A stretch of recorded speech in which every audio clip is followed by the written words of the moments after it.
Hello, everyone. Thank you for joining us today. We're so glad to see so many of you here for part 2 of this series. And in case you missed our first webinar, which focused on prenatal nutrition through adolescence, you can still watch the recording and receive CEU or CME credit. Please head to our website and click on events for more information. And we'll also include this information in the email that you'll receive following the webinar. In today's webinar, we'll be focusing on the latest avocado research for adults. And here are our disclosures. Commercial support has been provided by Avocados, Love One Today, and the Culinary Nutrition Collaborative does not have any other relevant disclosures.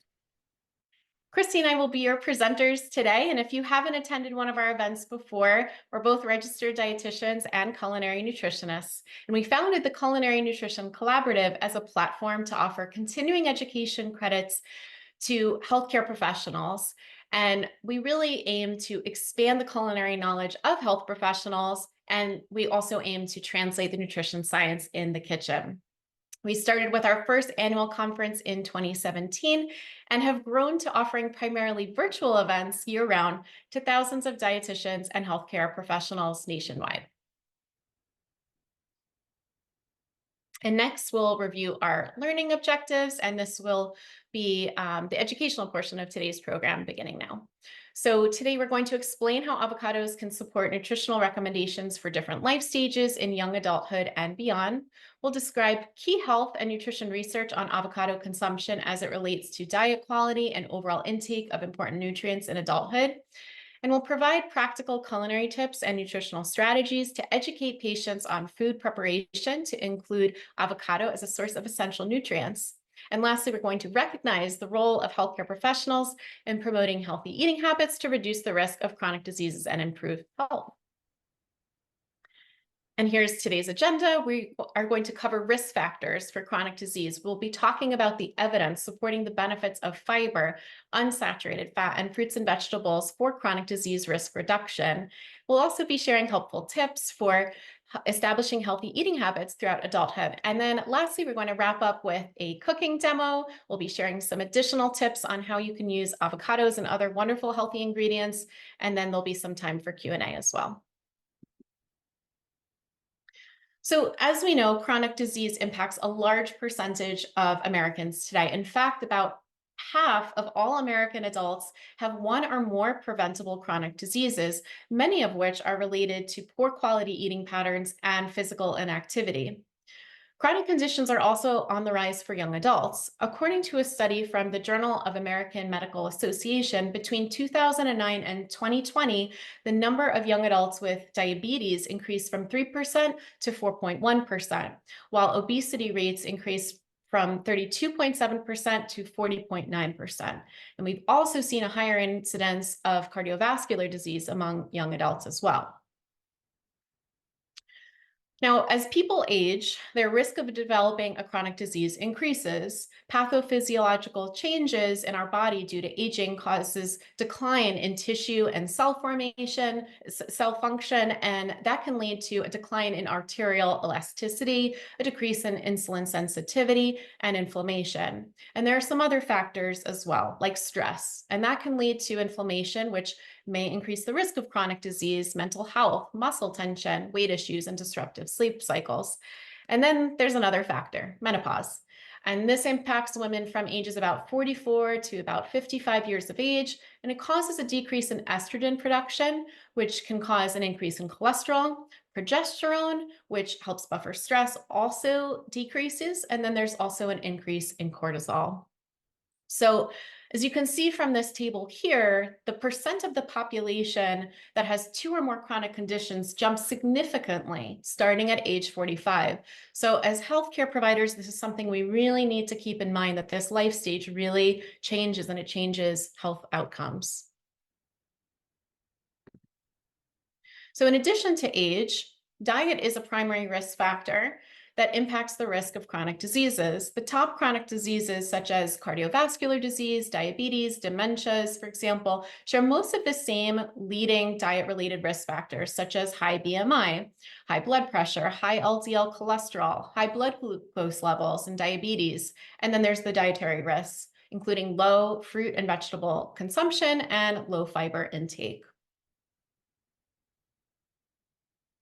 But we also need to take into consideration social determinants of health.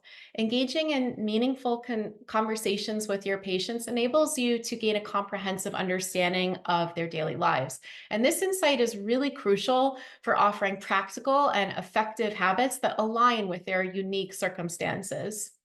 So, according to USDA researchers, there's a close link between food security and health. Adults in households that are less food secure are more likely to have one or more chronic diseases, and the likelihood increases as food insecurity worsens. From 2019 to 2022, the predicted prevalence of 5 selected chronic diseases was 1.9 to 9.5 percentage points higher for adults in very low food secure households than those in high food secure households. So again, this is something that we need to keep in mind as we're working with our patients and our clients. While many factors play into chronic disease, including genetics, nutrition and lifestyle factors are mostly controllable. A survey from the International Food Information Council, which is also known as IFIC, revealed that the majority of Americans favor lifestyle changes over taking medication. Now, this survey was done in March of 2024, so it's really interesting to see this insight given the rise in weight loss medications. But there are some differences among generations and genders. Gen Z, millennials, men, and people with children under 18 years of age are more likely to say that they would rather take a medication for a health condition than change their lifestyle. So now that we've reviewed some of the factors that influence chronic disease, let's focus our attention on one of the main factors that we can help our patients and clients modify: nutrition. Adopting new habits can be beneficial at any age. Small incremental changes evolve into lasting habits that promote positive health outcomes. Because there can be a lot of information for patients and clients to sift through and decide where to focus their time, we've boiled down a few focal points that you can use to help guide them. And I'm sure they're no surprise to you. So they're fruits and vegetables, unsaturated fat, and fiber. Essential nutrients like dietary fiber and unsaturated fats, alongside an increase in fruit and vegetable consumption, play a crucial role in reducing the risk of top chronic diseases, including type 2 diabetes, heart disease, and some cancers. Avocados are essentially the only fruit that has unsaturated dietary fats, primarily monounsaturated fats, and they also offer a good source of fiber, so they fall into all three of these categories. And today we're going to review some of the evidence linking fat, fiber, and fruits and vegetables to chronic disease risk reduction and share what the evidence says about avocados. Specifically, we'll cover fruit, vegetables, and cancer risk, fat and heart disease risk, and fiber for type 2 diabetes and heart disease risk. Now, by nature of nutrition profiles and nutrition research, there's definitely some overlap in these factors. Notably, fruits and vegetables contain fiber, so we'll be accounting for some of this in the literature that we're going to review. So now I'm going to turn things over to Christy, and she's going to dive into the research further. Thank you, Jackie. We'll be starting with fruit and vegetable consumption and cancer risk. Now, we know from the body of evidence that fruits and vegetables are beneficial for overall health. There's lots of reasons to consume them. Today, we want to touch on fruits and vegetables for cancer risk, given the strong evidence for this, as well as new research related to avocados.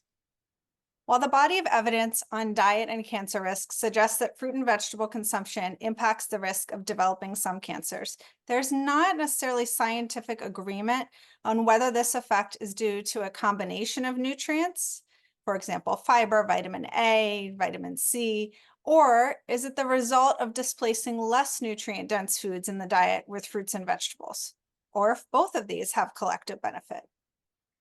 But there is an approved health claim for this relationship, and that is, quote, diets low in fat and high in fruits and vegetables may or might reduce the risk of some cancers, end quote.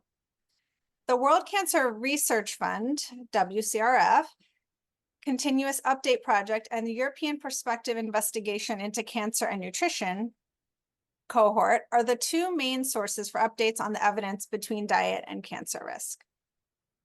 There is varying research that shows some associations between fruit and vegetable intake and specific types of cancers. So organizations such as the American Cancer Society and AICR recommend consuming a healthy eating pattern that includes a variety of vegetables. And as RDs and other health professionals, we know that's one of the most important things that we emphasize with our patients is variety.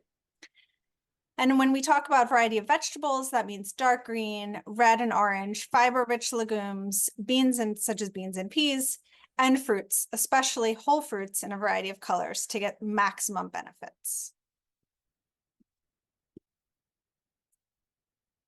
Emerging research on avocado intake and cancer supports recommendations to consume fruits and vegetables for reduced cancer risk. A recent study from Harvard researchers is the first prospective epidemiologic study to examine avocado consumption and cancer risk. The study looked at data from more than 45,000 men and 67,000 women and was linked to a lower risk of total cancer and reduced risk of colorectal, lung, and bladder cancers in men. Results were mixed for women. No associations were observed with total endometrial or ovarian cancer risk in women. A preliminary association between avocado intake and increased risk of breast cancer was seen in postmenopausal women and women without diabetes. However, this surprising finding was not replicated in an additional analysis using a more recent database. While consistent with prior evidence finding avocados are healthy, the findings cannot be considered causal or applicable to a broader population. So we really look forward to more research in this area in the future. Now we're going to cover unsaturated fat. Several studies from many institutions have grounded us in the current recommendation to replace sources of saturated fats with unsaturated fats to reduce the risk of cardiovascular disease. And I know this won't be a surprise to many of you, but we just want to, on the next slide, give you a visual from the dietary guidelines to show the top sources of saturated fat in the diet. And I think this is a really effective slide showing this as a starting point to think about where swaps of saturated fat and unsaturated fat can be suggested with patients and clients.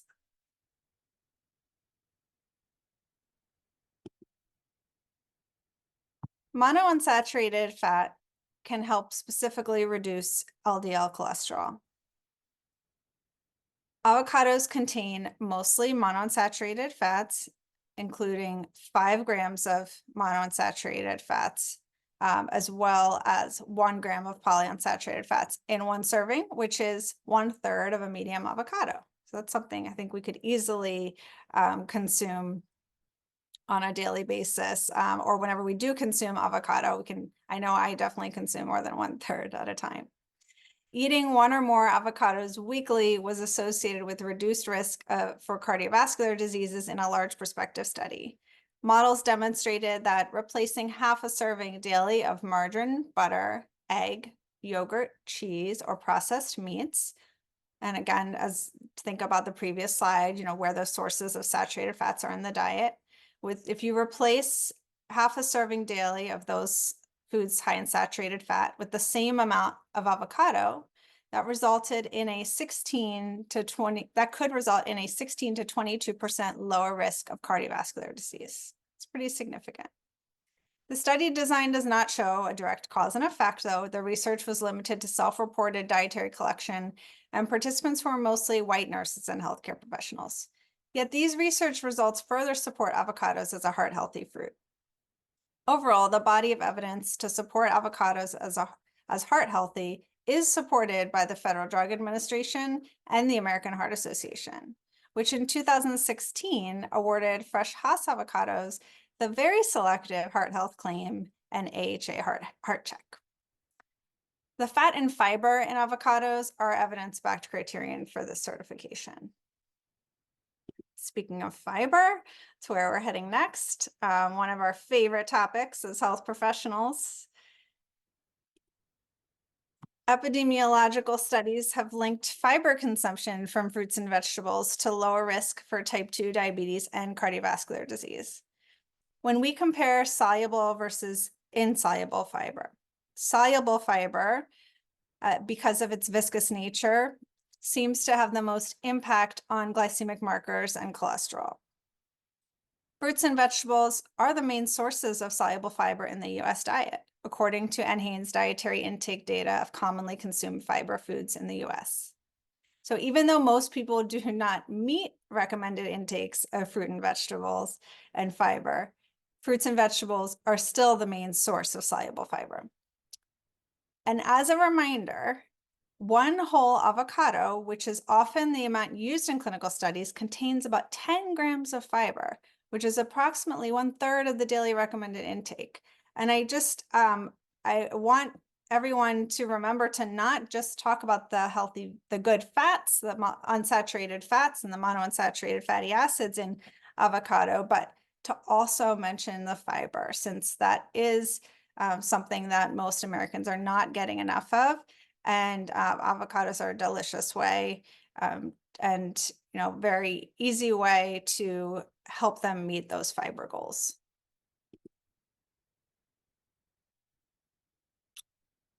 Observational and clinical trials suggest that avocado intake is associated with reduced risk for type 2 diabetes and improvements in glycemic markers. Observational studies do not show cause and effect, but these studies have shown links to decreases in fasting glucose, fasting insulin, and HbA1c, and in an increase in insulinogenic index. Feeling tongue-tied today. A measurement of how well a person's insulin-producing beta cells respond to a sugar load. Compared to the observational data, as you can see, the clinical trials that looking at avocado intake and glycemic outcomes is more modest. This can be attributed to different study designs. The studies cited on this slide were in adults with overweight or obesity and insulin resistance. As a whole, the evidence suggests that avocados may be helpful for reducing risk of type 2 diabetes and part of a diabetes-friendly diet for those living with the disease. The soluble fiber, again, in the avocados is likely playing a role based on what we know about how soluble fiber impacts those glycemic markers.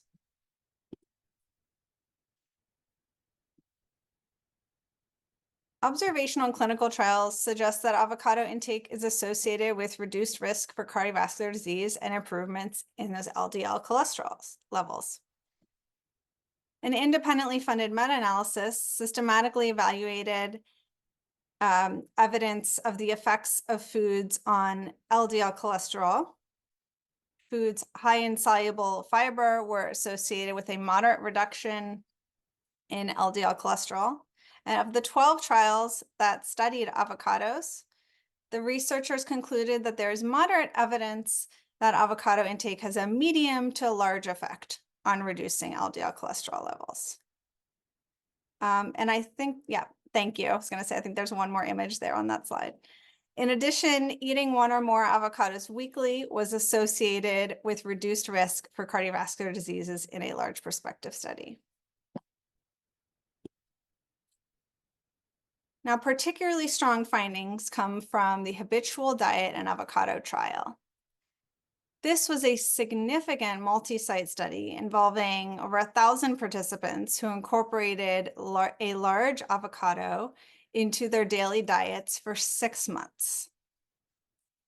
Those assigned to consume avocado experienced slight reductions in total cholesterol and LDL cholesterol specifically, without altering their diets or exercise habits. The authors of the study suggested that the fiber content, again, particularly the soluble fiber from daily avocado consumption, may have played a role in these cholesterol improvements. This study is a powerful example of the impact that just one behavior can have. And in this case, eating one avocado every day. And I don't know about you, but I would love if that was the recommendation. If I went to a dietitian, they said, just start eating one avocado a day. That sounds like a pretty delicious way to improve my health. Next slide. Observational studies have used models to predict how lifestyle behaviors or changes at certain stages of adulthood influence risk of chronic diseases. The results may surprise you. A prospective cohort study by Harvard researchers found that a healthy dietary pattern, high levels of physical activity, no smoking, moderate alcohol consumption, and an optimal BMI were all associated with longer life expectancy, free of cancer, cardiovascular disease, and diabetes. They found that men and women who practice 4 or 5 of the healthy habits at age 50 lived an average of 31 to 34 more years, respectively, free of diabetes, cardiovascular diseases, and cancer, compared to about 23 healthy years among those who didn't practice any of these healthy habits. It's a huge difference. You'll see the circled part on the screen shows the results correlating the better healthy eating index with better life expectancy without chronic disease. As observational study, findings aren't causal, but the trends seen in this study and other similar studies are very encouraging.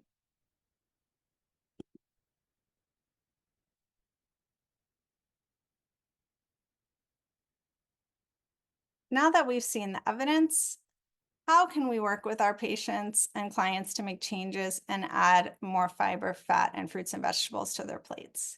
I'm going to turn it over to Jackie now, who's going to lead us into the culinary portion of today's presentation.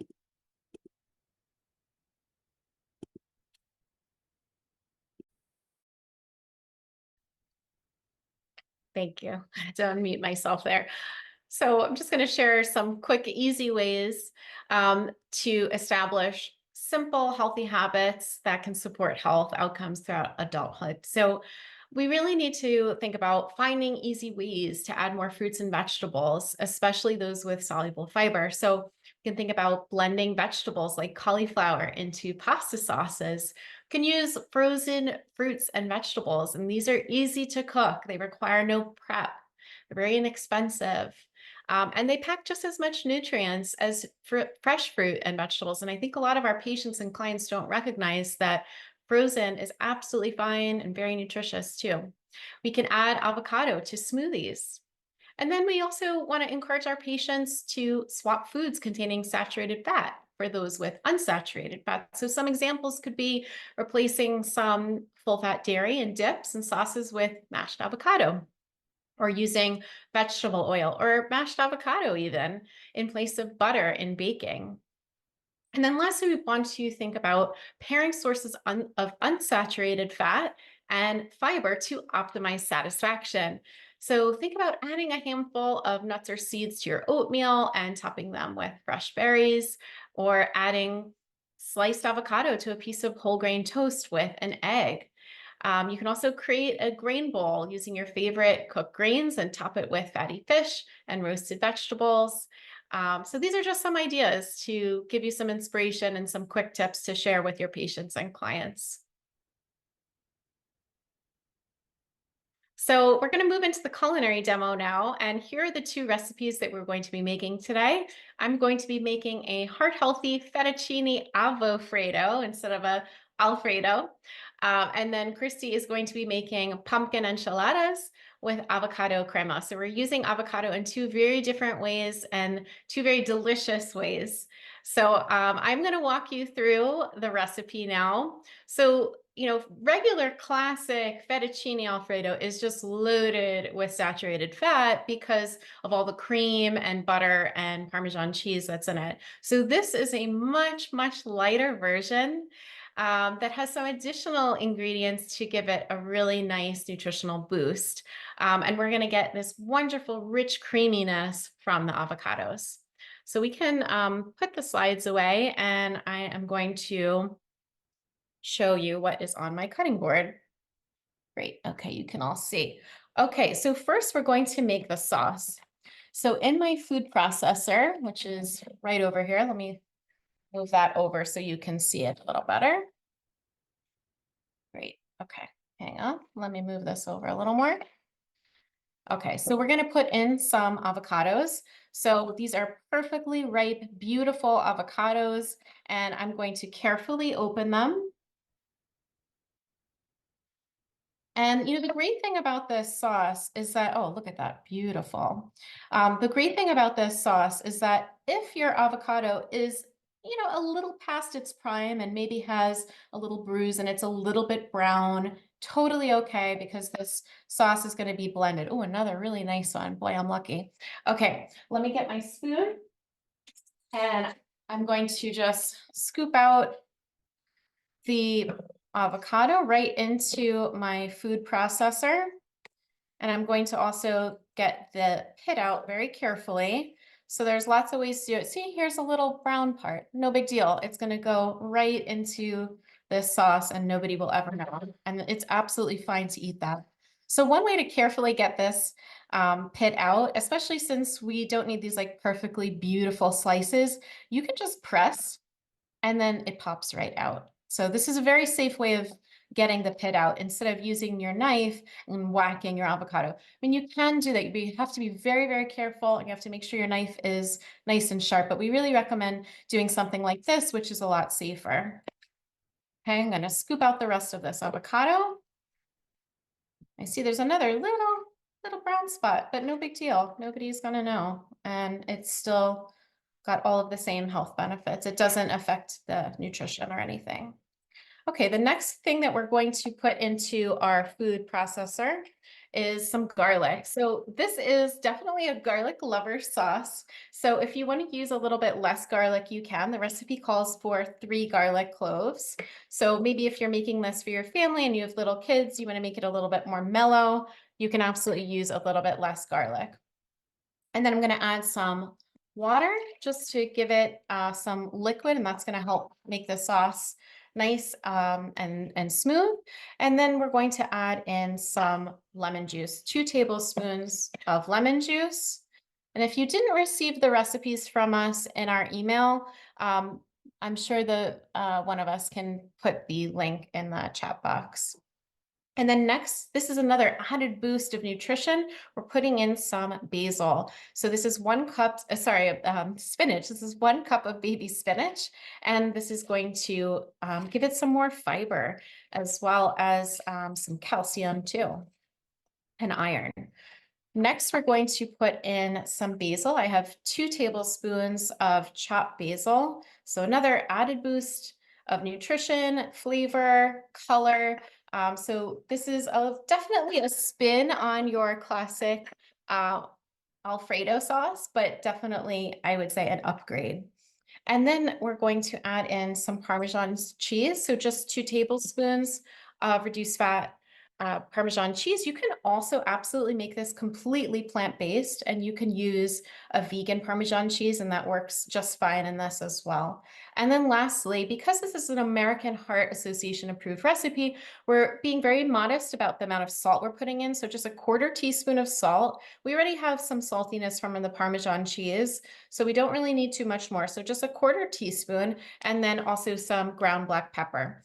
And you can use a little bit less than what the recipe calls for if you wish. And again, if you're cooking for maybe kids who have more sensitive palates and you want to keep it a little bit more mild in flavor, you can use less black pepper. And that's it. So we're going to blend this up right now, real quick.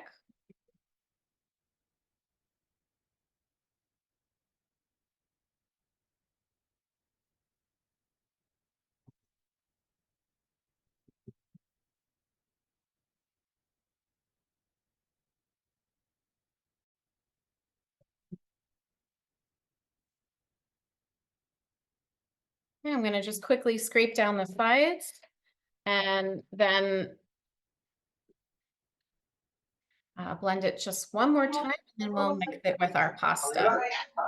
Okay.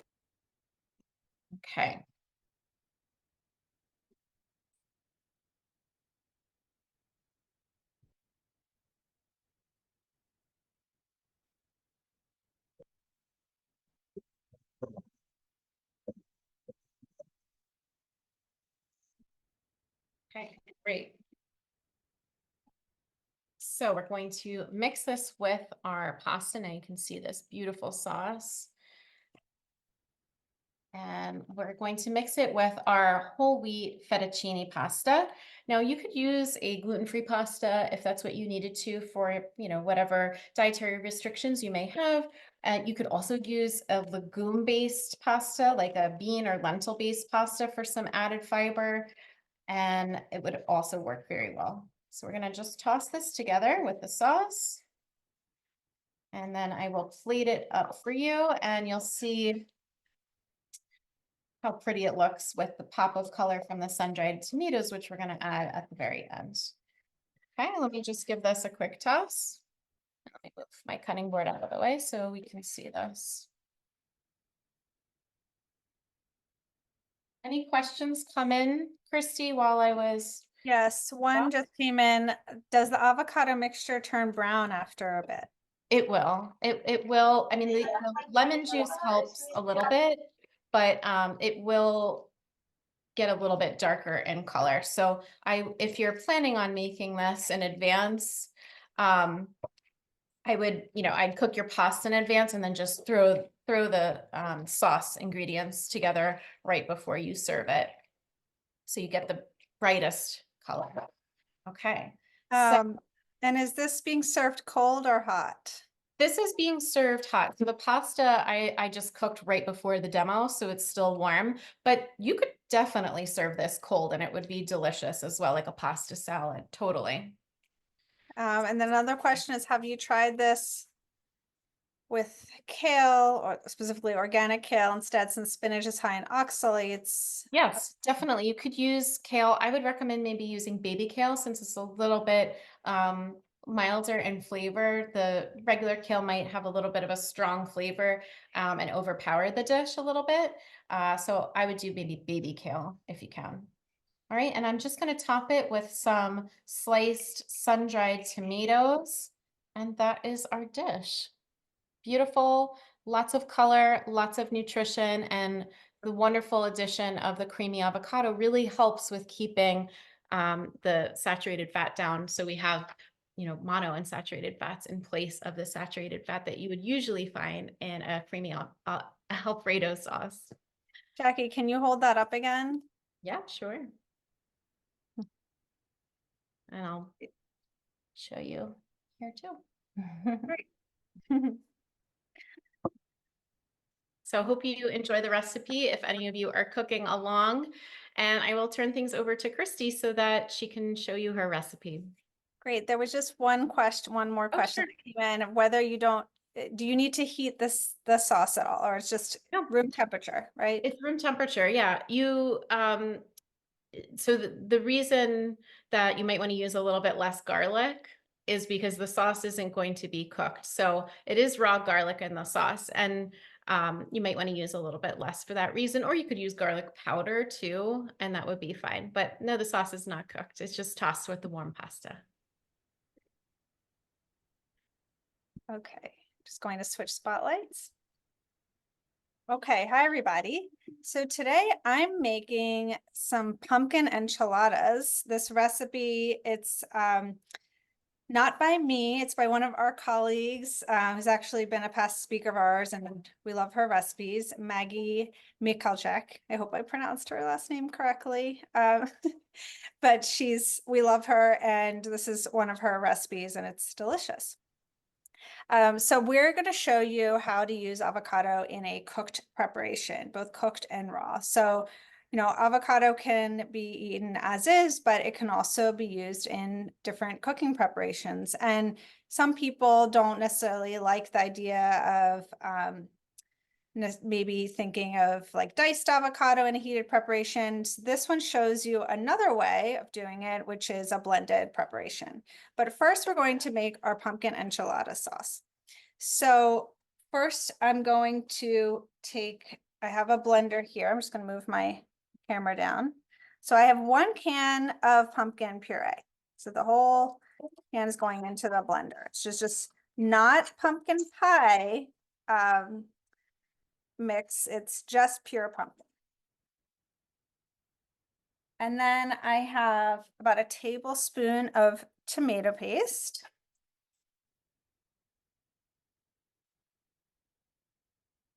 and 1 chipotle in adobo. Now, for those of you not familiar with chipotle and adobo, these come canned in the grocery and most grocery stores. You don't have to go to a specialty grocery store to find that. And it's a jalapeno pepper that's been smoked, and then it's comes packed in a really delicious sauce that has, vinegar in it, kind of like a barbecue sauce idea, consistency. It's got different spices in it, and it just really lends a lot of flavor. So you'll get more than one in each can. So I like to, since one goes a long way, I'll freeze the ones that I don't use for later. Then we have a cup of vegetable stock or vegetable broth, low sodium. And now I have a lot of different spices here. So this recipe calls for 1 teaspoon of chili powder, half a teaspoon of cumin, a half a teaspoon of garlic powder, 1/4 teaspoon of cinnamon, which is a really nice balance to all the spice, and then a teaspoon of salt. So that's going in. I have some that got stuck to there. And then juice from half a lime. And this is all just going to get blended. So I have my blender right here. Let me grab the lid.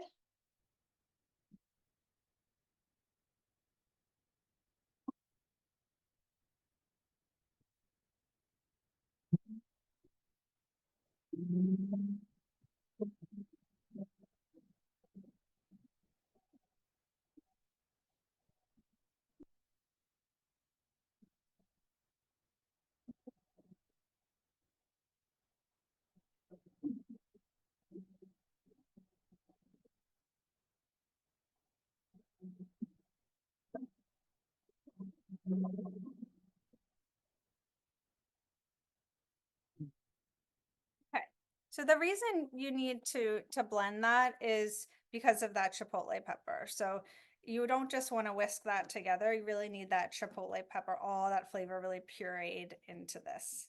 So now I'm just going to set that aside. So this, adds so many nutrients to this recipe instead of just doing a cheese-based sauce. Now I'm going to switch blenders and I'm going to make the avocado crema. And this crema recipe you could do by hand, but I'm going to be using a food processor today. So I'm just going to move my blender over here. And I have these already finished, so you'll get to see the finished version too. Jackie, if there's any questions while I'm swapping out the blenders, let me know.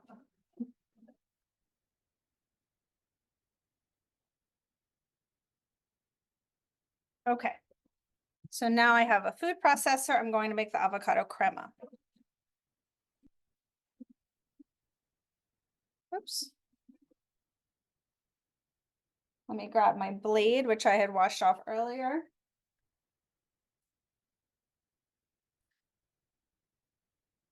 Okay, so I always like to put the blade in first, and then add my ingredients on top. So I have a tray of the avocado crema ingredients.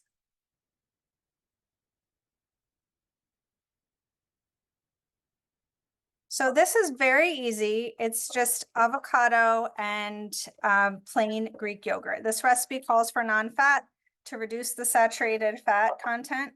But you can use any yogurt you like. If you want to make this a plant-based recipe and omit the chicken and just do beans and use a non-dairy cheese and non-dairy yogurt, you could do that. So I'm going to cut into my avocados. I hope they're as beautiful as Jackie's. So this calls for 1.5 avocados, ripe, and these do need to be ripe. Mine aren't quite as beautiful, but again, that brown spot is going to be totally fine. especially because this is being blended, and this is going in the tortillas, so you're not even going to see it. That one's awesome. So going to scoop, show you here. We have, let me just grab another spoon.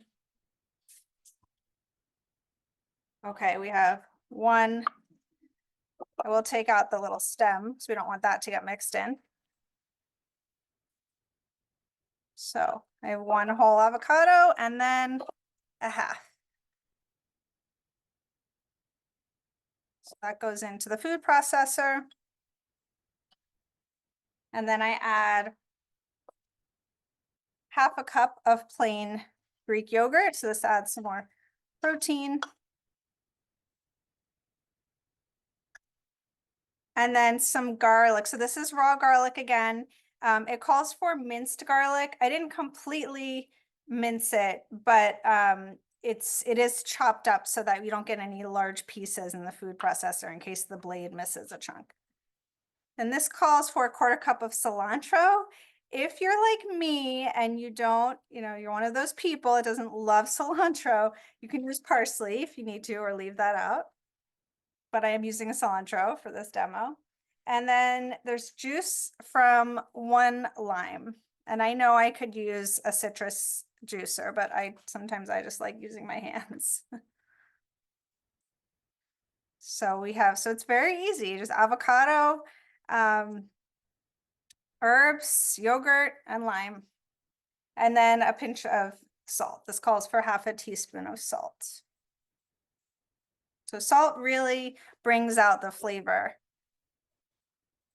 The combination of salt and lime is really important to really get the most out of the avocado flavor. So now I'm going to blend that to the side and I'll show you what it looks like.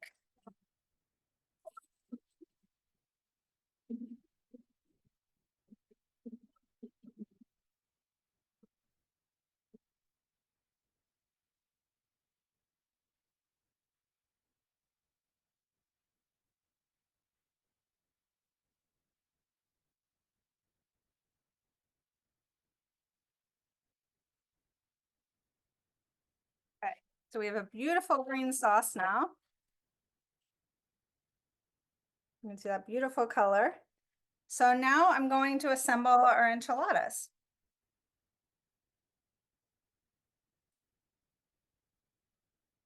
So you would preheat your oven to 350. And I'm going to so this calls for about a cup of the sauce total, but I'm going to eyeball it here for you today. So we pour some of the sauce down on the bottom of my pan. And just spread that around. So might need a little more sauce here, but you just really want to coat, we're going to put more sauce on top. So we just want to coat the bottom of the pan here as like a little bed for the enchiladas to rest on. And now we're going to make our enchiladas. So I have tortillas over here. So these are flour tortillas. You could use, a mix of corn and flour or gluten-free ones if you want. And I'm going to spread the bottom of the tortilla with some of the avocado crema. Then I have some shredded chicken. This is already cooked.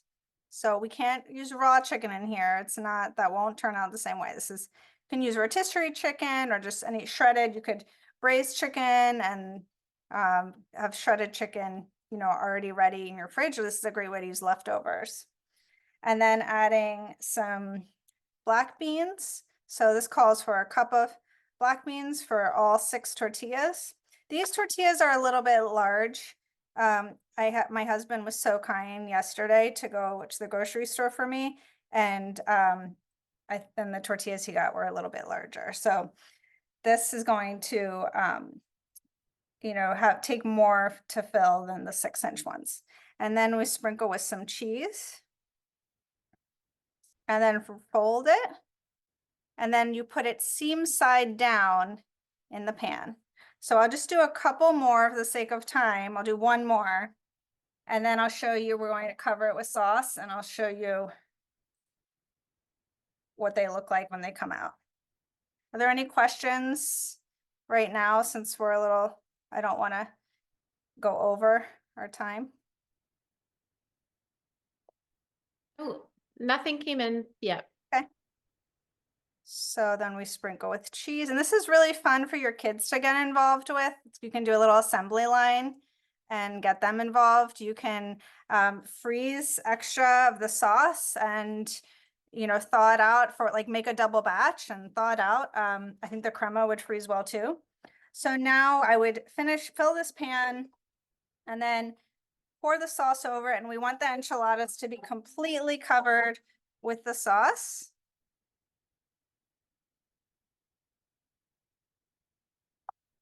So this, you know, it sounds like it might be, you know, a lot of prep to do all at once. It's kind of relaxing if you have the time, but you can also make the sauce the day before and, you know, have your chicken ready and then just assemble when you're ready to cook dinner and put it in the oven. It just goes in the oven for 25 minutes. And then we put a little cheese on top. So this, assuming that tray is full, this goes in the oven for 25 minutes. And then it comes out looking like this. We'll do a little TV magic here. And those are our finished enchiladas. And then I'll show you how to plate them up. So they're beautiful. They're so delicious too. My kids loved them. This was like a really big hit in our house.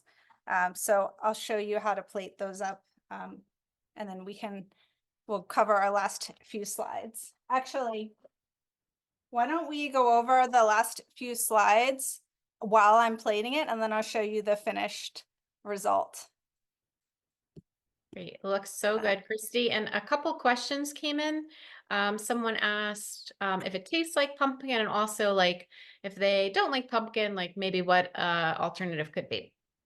I would say like a butternut squash, but if you don't like Yeah, anything in sweet that, potato. yeah, sweet potato, like, you know, some kind of starchy Mhm. vegetable. So you need to get that creaminess. And can you taste the pumpkin? Is it very obvious? Yeah, but it's the spices and that smokiness from the pepper is really what comes through. So it's not sweet.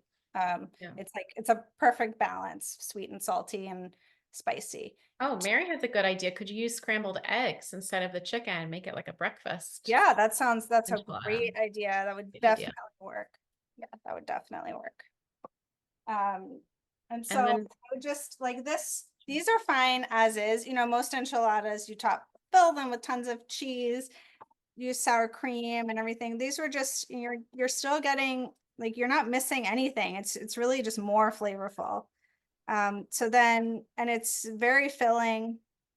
So now I'm going to serve, like, again, these are on the larger size, but say we can serve the enchilada with the greens. I'll show you in a moment after I go over these slides. So here are just some additional quick and easy recipes that include avocado. It's so versatile. It can be used in salads, blended in soups and baked goods and desserts. And as you saw here, you know, baked, cooked in a savory dish. So these are just some ideas on the screen for other ways to use avocados, kind of think outside of the box beyond avocado toast. And avocado is surprisingly, we don't need to go back, but in a chocolate mousse, if you haven't tried it, it's like surprisingly delicious. And I'm sure you've had some questions. We saw some come in the chat box from your patients or clients on how to pick the right avocado. If you're looking to use a ripe avocado today, you should look for darker skin, but just be aware it isn't always an indicator of ripeness. So the best test is to gently squeeze the avocado in your palm. A ripe avocado will yield to firm, gentle pressure, but without bruising. And avoid any avocados with large indentations, you know, that feel really mushy, as they may be bruised. Also, it's not recommended to remove the stem cap to check ripeness. This can cause premature oxidation, affecting color, texture, and taste. The best way to determine ripeness is just that gentle squeeze test that we mentioned. Next slide. In addition to choosing the right avocado, I'm sure you've also received questions on how to store avocados. Firm, unripe avocados can be kept at room temperature until they ripe. To speed up ripening, place them in a paper bag with bananas or apples for 2 to 3 days because of that ethylene gas that comes out. Once ripe, refrigerate them for up to a week to slow further ripening. So you don't want to just let them continue ripening, so they can get overripe. You can also freeze avocados. There was a question came in, what if I, use half an avocado, and then what do I do with the rest if I don't want it? So you can freeze avocados for several months. It slightly affects the texture and flavor, but it's great for smoothies or something like this, a sauce. So just dice and store them in a freezer safe container if you do that. And to prevent browning, in cut avocados or guacamole, lightly coat with lime or lemon juice because of the acid, and cover tightly with plastic wrap. So that really prevents that oxidation from happening. And avoid storing in water. So this can promote growth in harmful pathogens like Listeria or Salmonella, increasing the risk of foodborne illness. So do not store them in water. Now let's just walk through a few of the key takeaways from the presentation on the impacts of fruits and vegetables, fat and fiber on chronic disease risk reduction. First, the evidence indicated the importance of soluble fiber for both type 2 diabetes and heart disease risk management. Of adding fruits and vegetables like avocados and more whole grains can be an easy way to help our patients boost their fiber intake.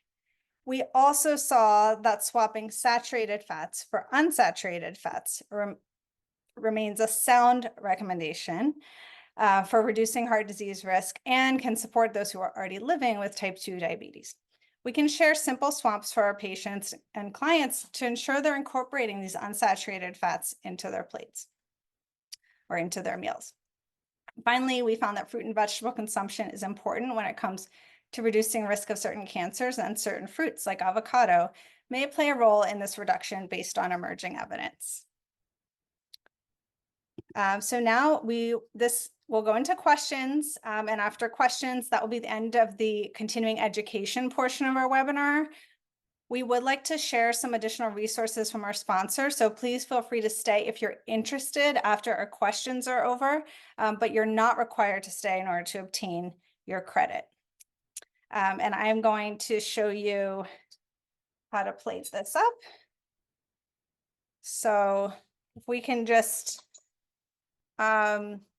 perhaps, Michelle, we can stop sharing the slides for a moment before we share the resources, so I can just share how to plate this. So I have some greens, some romaine lettuce, some diced avocado, chopped onion, some sliced jalapeno, and pumpkin seeds.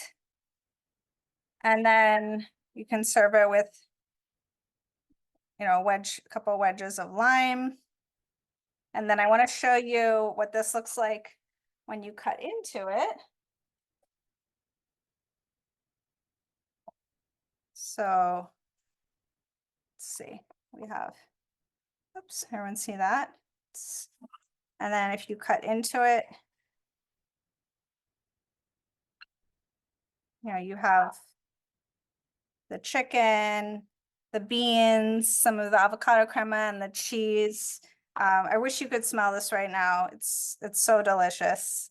So, and you can also top this with, some cilantro on top. And there you go. Now we'll just take some questions and then wrap up with our final slide of resources. Beautiful. That looks so good. Let me just go back.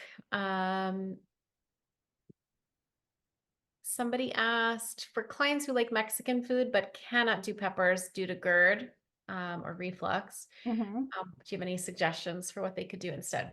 Instead of the chipotle pepper, I would use maybe smoked paprika in this. So that's not really spicy. It just gives the smoky flavor. And you can always cut back on the garlic, take out the garlic in the crema, take out the garlic powder if you want. If that, it depends how sensitive they are, but you could take out the chili powder, or cut it down, cut down the portions. So I would just cut back on everything and just omit, any of the actual chili peppers. Obviously don't serve it with the jalapenos. But it's not, I'm really sensitive to spice, even though I would love to eat more of it. And this is not spicy to me at all. It's more smoky and, um, you get the flavors of the cumin, and then the cinnamon kind of balances out the heat too. And the pumpkins, the sweetness from the pumpkin. Another question was from Elena: to freeze avocados, do you cover them with lemon first? And you don't have to. You can just put them right in a freezer bag and just make sure all the air's out, and then it's good to go. So you don't have to do that first. Let me see what other questions. People really like the recipes. I'm so glad. Thank you. Someone suggested liquid smoke. I don't use liquid smoke a lot. I prefer spices. You could, but it's kind of a different, liquid smoke's a little bit of a different type of smoke than the smoke in the Chipotle. So I wouldn't say that that's necessary to go to the effort of doing that. I think you can just get great flavors from the cumin and smoked paprika if you're using that instead of the Chipotle. There's also, Chipotle seasoning you can find in the spice aisle if you don't want to use the Chipotle in adobo. Great. And there's lots of different ways to use, some of the sauces that we made today. The Avocado sauce you could use in lots of different ways. The avocado crema that Christy made, you can use in lots of other different ways. So I think the recipes that we showcased today can really be, translated into other recipes too. Yeah, absolutely. The Avocado, it can be used as a dip instead of guacamole. You can use it as a sauce. You could even kind of thin it out and use it as a salad dressing. You can use it as a spread for a wrap or a sandwich. Yeah, I think and like someone suggested, turning this into more of a breakfast dish, really any time of day. This is great for entertaining. So you just have the tray ready, and then, whether it's a family or friends that you have over, and then just, everyone can choose their own toppings.